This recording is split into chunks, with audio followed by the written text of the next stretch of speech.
मैंने कभी सोचा नहीं था कि एक साधारण स्कूल प्रोजेक्ट मेरी जिंदगी को हमेशा के लिए बदल देगा। मेरी कहानी इसी प्रोजेक्ट से शुरू होती है। वो शुक्रवार की शाम थी जब हमारे विज्ञान शिक्षक मिस्टर शर्मा ने हमें एक असाइनमेंट दिया। असाइनमेंट था हमारे स्कूल के पुराने भवन के बारे में रिसर्च करना। यह भवन अब खंडहर बन चुका था और किसी ने उसे छुआ तक नहीं था। कुछ कहते थे कि वहां भूत प्रेत रहते हैं, लेकिन मैंने कभी इन बातों पर विश्वास नहीं किया। मैंने सोचा कि अगर मैं जल्दी इस असाइनमेंट को पूरा कर लूंगा तो पूरे वीकेंड मजे कर सकूंगा। मैंने अपने दोस्त रोहित को भी साथ चलने के लिए मना लिया। हम दोनों ने शनिवार की सुबह उस पुराने भवन में जाने का फैसला किया। जब हम वहां पहुंचे तो दरवाजे पर एक बड़ा ताला लगा हुआ था, लेकिन रोहित हमेशा से ही जुगाड़ू रहा है। उसने किसी तरह से ताला खोल दिया। अंदर कदम रखते ही हमारे सामने एक अजीब सी शांति थी। चारों ओर धूल जमी हुई थी और दीवारों पर मकड़ियों के जाले थे। हमने अपनी टॉर्च जलाई और अंदर बढ़ गए। हम हर कमरे को ध्यान से देख रहे थे, नोट्स बना रहे थे और फोटोज खींच रहे थे। अचानक रोहित की टॉर्च बुझ गई। उसने कई बार कोशिश की, लेकिन टॉर्च नहीं चली। मैंने उसे अपनी टॉर्च दी और हम आगे बढ़े। जैसे ही हम एक बड़े हॉल में पहुंचे, मैंने देखा कि फर्श पर कुछ अजीब से निशान थे। ये निशान खून जैसे लग रहे थे। मेरा दिल तेजी से धड़कने लगा, लेकिन मैंने खुद को शांत किया और आगे बढ़ने का फैसला किया। हॉल के एक कोने में एक पुरानी अलमारी थी। जब हमने अलमारी खोली तो उसमें एक पुरानी डायरी मिली। डायरी में लिखा था कि यह स्कूल कभी एक अनाथालय था, लेकिन कुछ भयानक घटनाओं के बाद इसे बंद कर दिया गया था। डायरी में उन बच्चों की कहानियां थीं जो वहां रहते थे और कैसे एक एक करके वे गायब होते गए थे। अचानक रोहित ने कहा, यहां से निकलते हैं, मुझे अच्छा नहीं लग रहा। मैं भी सहमत था, लेकिन मेरी उत्सुकता मुझे डायरी को पढ़ने से नहीं रोक पा रही थी। हमने फैसला किया कि हम डायरी को अपने साथ ले जाएंगे और घर पर पढ़ेंगे। जैसे ही हम बाहर निकलने लगे, हमें एक धीमी सी हंसी सुनाई दी। मैंने सोचा शायद ये मेरी कल्पना हो, लेकिन रोहित भी डर गया था। हम तेजी से बाहर की ओर भागे, लेकिन दरवाजा खुद ब खुद बंद हो गया। हमने बहुत कोशिश की, लेकिन दरवाजा नहीं खुला। अचानक हॉल में चारों ओर से बच्चों की आवाजें आने लगी। वे आवाजें दर्द और डर से भरी हुई थीं। हम दोनों पसीने से तरबतर हो गए थे। मैंने देखा कि रोहित का चेहरा सफेद पड़ गया था। तभी एक बच्चे की आकृति हमारे सामने प्रकट हुई। वह बच्चा धीरे धीरे हमारी ओर बढ़ रहा था। हमने अपनी पूरी ताकत लगाकर दरवाजा खोलने की कोशिश की और आखिरकार वो खुल गया। हम दोनों दौड़ते हुए बाहर निकले और सीधा अपने घर पहुंचे। मैंने उस रात पूरी डायरी पढ़ी। डायरी के आखिरी पन्ने पर लिखा था, अगर तुमने ये डायरी पढ़ी है तो अब तुम भी उन बच्चों की तरह यहां से कभी नहीं जा पाओगे। ये श्राप तुम्हारे साथ रहेगा। उस दिन के बाद से मुझे और रोहित को अजीब घटनाएं महसूस होने लगीं। कभी कभी हमें ऐसा लगता जैसे कोई हमें देख रहा हो या हमारे कमरे में कोई और भी हो। हमने अपने शिक्षकों और माता पिता को बताया, लेकिन किसी ने हमारी बात पर विश्वास नहीं किया। एक रात मैं अपने कमरे में सो रहा था, तभी मुझे लगा कि कोई मेरे बिस्तर के पास खड़ा है। मैंने आंखें खोली तो वही बच्चा खड़ा था। उसने कहा, तुम्हें भी हमारे साथ आना होगा। मैं चिल्लाया, लेकिन कोई मेरी आवाज नहीं सुन पाया। अगले दिन रोहित स्कूल नहीं आया। मैंने उसके घर फोन किया, लेकिन किसी ने जवाब नहीं दिया। जब मैं उसके घर पहुंचा तो वहां सन्नाटा था। दरवाजा खुला हुआ था और अंदर सब कुछ अस्त व्यस्त था। रोहित गायब था। मुझे समझ में आ गया था कि यह सब उस श्राप का हिस्सा है। मैंने वो डायरी जलाने का फैसला किया। मैंने डायरी को जलाया, लेकिन आग बुझ गई और डायरी वैसे की वैसी रह गई। अब मैं यहां अकेला हूं। मुझे हर रात वही बच्चा दिखाई देता है। मैं जानता हूं कि मेरी भी वही किस्मत है जो रोहित की हुई, लेकिन मैंने ठान लिया है कि मैं इस श्राप को तोड़ूंगा। मैं इस स्कूल के भूतों को शांति दिलाने की कोशिश करूंगा। आज रात मैं फिर से उस पुराने भवन में जा रहा हूं। मुझे नहीं पता कि मैं वापस आ पाऊंगा या नहीं, लेकिन मुझे ये करना ही होगा। अगर मैं वापस नहीं आ सका तो शायद कोई और इस डायरी को पढ़कर मेरी कहानी जान सके और इस श्राप को खत्म करने का रास्ता ढूंढ सके। अब मैं उस भवन के अंदर हूं। यहां का सन्नाटा और डरावना हो गया है। मैंने फिर से उस हॉल में कदम रखा। वहां एक रोशनी दिखाई दी। वह बच्चा फिर से सामने खड़ा था, लेकिन इस बार उसकी आंखों में आंसू थे। उसने कहा, हम केवल शांति चाहते हैं। मैंने उसे वादा किया कि मैं उसकी मदद करूंगा। उसी क्षण मुझे एक अजीब सी शांति महसूस हुई। बच्चे की आत्मा धीरे धीरे गायब हो गई। मैंने महसूस किया कि मैंने कुछ सही किया है। मुझे लगा कि शायद मैं सही दिशा में हूं। क्या मैं इस श्राप को तोड़ पाया? ये तो आने वाला समय ही बताएगा। लेकिन अब मैं जानता हूं कि हर पुरानी इमारत में छुपे रहस्य होते हैं, जिन्हें जानने के लिए हमें तैयार रहना चाहिए। मैं उस भवन से बाहर निकला और मुझे एक अजीब सी शांति महसूस हुई। लेकिन मेरा काम अभी पूरा नहीं हुआ था। मुझे पता था कि इस श्राप को पूरी तरह से खत्म करने के लिए मुझे और भी कदम उठाने होंगे। अगले कुछ दिनों में मैंने उस डायरी को फिर से पढ़ा और उसमें छुपे रहस्यों को समझने की कोशिश की। डायरी के आखिरी कुछ पन्नों में एक अनजान भाषा में कुछ लिखा हुआ था। मैंने कई विशेषज्ञों से संपर्क किया, लेकिन कोई भी उस भाषा को पहचान नहीं सका।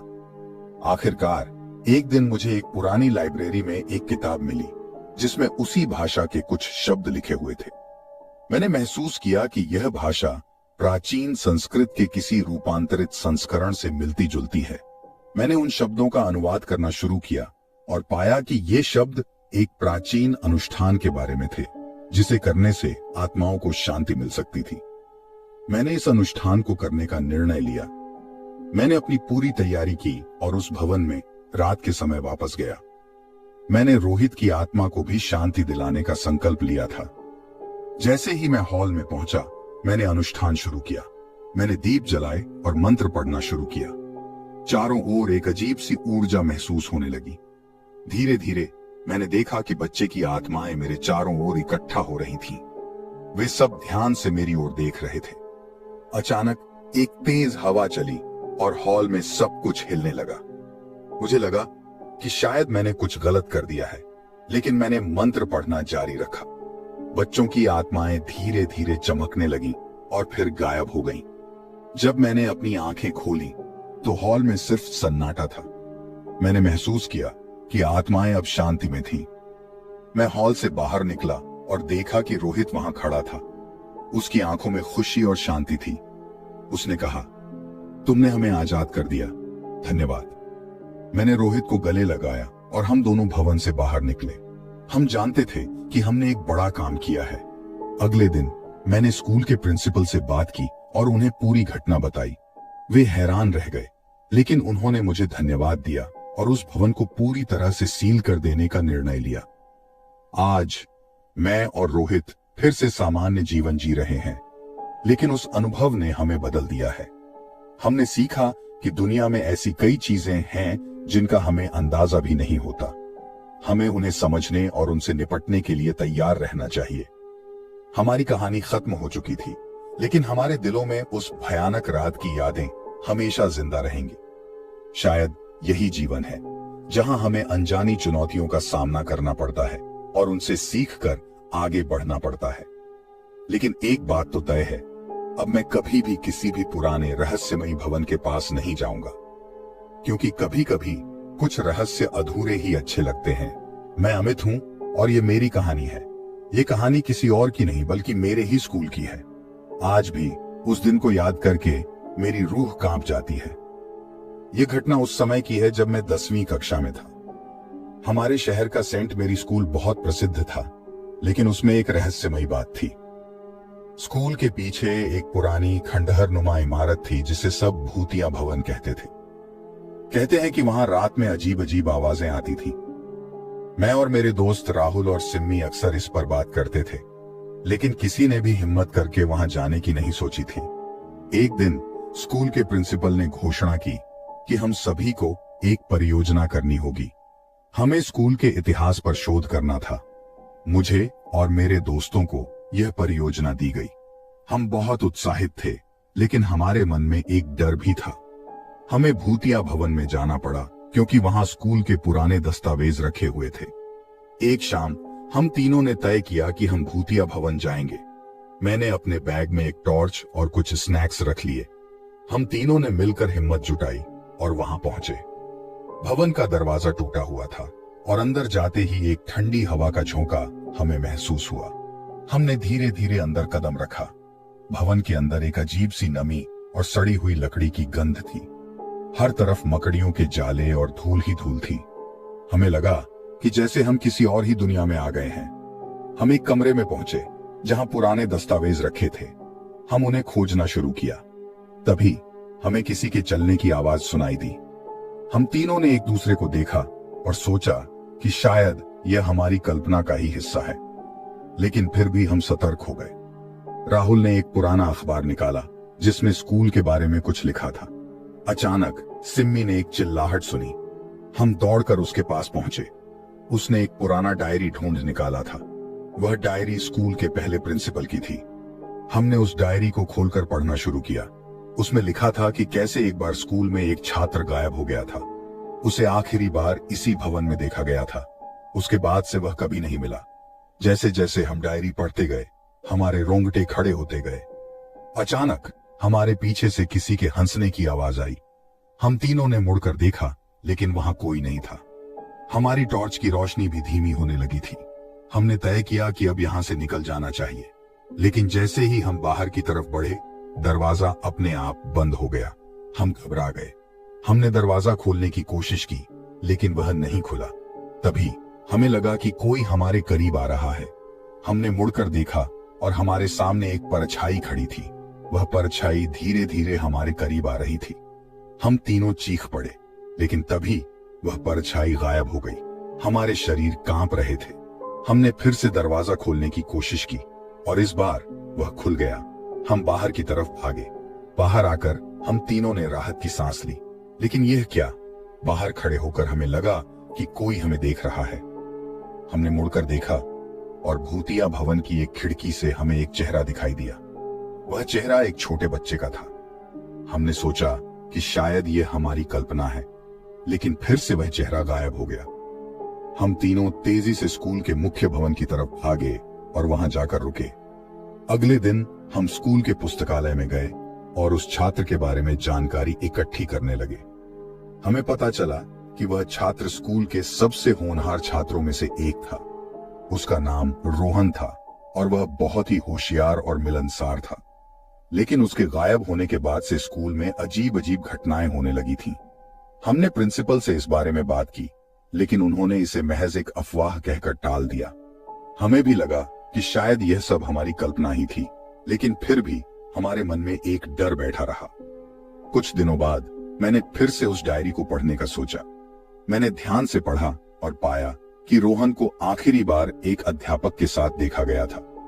वह अध्यापक भी उसी के बाद से गायब हो गया था। यह जानकर मेरे होश उड़ गए। मैंने राहुल और सिम्मी को बताया। हमने तय किया कि हमें फिर से भूतिया भवन जाना चाहिए। उस रात हम तीनों फिर से वहां पहुंचे। इस बार हमारे पास कैमरे और रिकॉर्डर थे। हम भवन के अंदर गए और उस कमरे में पहुंचे जहां दस्तावेज रखे थे। हमने वहां हर कोने की जांच की, लेकिन कुछ भी अजीब नहीं मिला। तभी हमने देखा कि कमरे की दीवार पर कुछ लिखा हुआ था। हमने पास जाकर देखा तो वह खून से लिखा हुआ था। उसमें लिखा था, मुझे बचाओ। हम तीनों बहुत डर गए। तभी हमें किसी के रोने की आवाज सुनाई दी। हम आवाज की दिशा में गए और देखा कि एक कोने में एक छोटा बच्चा बैठा था। वह बच्चा रोहन था। हमने उससे बात करने की कोशिश की, लेकिन वह कुछ नहीं बोला। तभी वह अचानक गायब हो गया। हम घबरा गए और बाहर भागे। अगले दिन हमने प्रिंसिपल से फिर से बात की। उन्होंने हमें बताया कि रोहन की आत्मा उस भवन में फंसी हुई है। वह अध्यापक एक तांत्रिक था जिसने रोहन की आत्मा को बंदी बना लिया था। हमने तांत्रिक को ढूंढने का निर्णय लिया। कुछ ही दिनों में हमें पता चला कि वह शहर के बाहर रहता था। हमने वहां जाकर उसे पकड़वाया। तांत्रिक को गिरफ्तार कर लिया गया और उसने बताया कि उसने रोहन की आत्मा को एक काले जादू से बांध रखा था। उसे मुक्त करने के लिए एक विशेष अनुष्ठान करना होगा। हमने वह अनुष्ठान किया और रोहन की आत्मा को मुक्त कर दिया। उसके बाद से वह भूतिया भवन शांत हो गया। आज भी जब मैं उस घटना को याद करता हूं तो मेरी रूह कांप जाती है। यह मेरी जीवन की सबसे भयानक घटना थी। अब वह भवन खंडहर नहीं बल्कि एक शांतिपूर्ण जगह बन चुका है, लेकिन उस रात की यादें आज भी मेरे मन में ताजा हैं। रोहन की आत्मा को मुक्त कर हम सभी ने चैन की सांस ली। यह कहानी हमेशा मेरे दिल में बसी रहेगी। कुछ महीनों बाद हमारी 10वीं की परीक्षाएं समाप्त हो गईं और गर्मियों की छुट्टियां शुरू हो गईं। मैं, राहुल और सिम्मी ने अपने अपने भविष्य की योजनाओं पर ध्यान देना शुरू कर दिया। हमने सोचा था कि वह डरावनी रात और रोहन की आत्मा की कहानी हमेशा के लिए समाप्त हो गई है, लेकिन ऐसा नहीं हुआ। एक दिन छुट्टियों के दौरान हमें स्कूल से एक पत्र मिला। उसमें लिखा था कि हमें प्रिंसिपल ने तुरंत स्कूल आने के लिए बुलाया है। हमें यह अजीब लगा क्योंकि छुट्टियों में स्कूल बंद रहता है। हम तीनों स्कूल पहुंचे और प्रिंसिपल के ऑफिस में गए। वहां का माहौल बहुत गंभीर था। प्रिंसिपल ने हमें बताया कि पिछले कुछ दिनों से फिर से स्कूल में अजीब घटनाएं होने लगी हैं। उन्होंने हमें बताया कि रात के समय स्कूल के गलियारों में किसी के चलने की आवाजें आती हैं और कुछ शिक्षकों ने भी अजीब अनुभव किए हैं। प्रिंसिपल ने हमसे मदद मांगी क्योंकि हमने पहले भी इस प्रकार की घटना का सामना किया था। हमने सोचा कि शायद यह रोहन की आत्मा नहीं है, बल्कि कुछ और ही रहस्य है। हमने फिर से जांच करने का निर्णय लिया। उस रात हम फिर से स्कूल में रुके। इस बार हमारे पास और भी ज्यादा उपकरण थे, कैमरे, रिकॉर्डर और कुछ अन्य उपकरण जो भूतिया गतिविधियों को पकड़ने में मदद कर सकते थे। रात का समय था और चारों तरफ सन्नाटा था। हमने स्कूल के हर कोने की जांच की, लेकिन शुरुआत में कुछ भी असामान्य नहीं मिला। तभी हमें विज्ञान प्रयोगशाला से कुछ आवाजें सुनाई दी। हम वहां गए और देखा कि टेबल पर रखे कांच के जार अपने आप हिल रहे थे। हमने कैमरे चालू किए और रिकॉर्डिंग शुरू की। तभी एक जार टूट गया और उसके कांच के टुकड़े जमीन पर बिखर गए। हम तीनों घबरा गए, लेकिन अपने डर को काबू में रखते हुए आगे बढ़े। हमने स्कूल के पीछे वाले बगीचे में भी जांच करने का सोचा। वहां पहुंचकर हमें कुछ अजीब संकेत मिले। बगीचे में एक पुराना कुआं था जिसे हमेशा ढका रहता था, लेकिन उस रात वह कुआं खुला हुआ था। हमने पास जाकर देखा तो कुएं के अंदर से किसी के बोलने की धीमी आवाजें आ रही थी। हमने तय किया कि हमें कुएं के अंदर जाकर देखना चाहिए। हम में से कोई भी अंदर जाने की हिम्मत नहीं कर रहा था, लेकिन आखिरकार मैंने और राहुल ने हिम्मत जुटाई और सिम्मी को बाहर रहकर निगरानी करने के लिए कहा। हम दोनों रस्सी की मदद से नीचे उतरे। कुएं के अंदर का नजारा भयानक था। वहां अंधेरा था और सिर्फ हमारी टॉर्च की रोशनी ही हमें कुछ दिखा पा रही थी। हमने चारों तरफ देखा और देखा कि कुएं के एक कोने में कुछ चमक रहा था। हम पास जाकर देखे तो वह एक पुराना ताबीज था। ताबीज पर कुछ अजीब निशान बने हुए थे। तभी हमें पीछे से किसी के कदमों की आवाज आई। हम मुड़े और देखा कि एक छाया हमारी तरफ बढ़ रही है।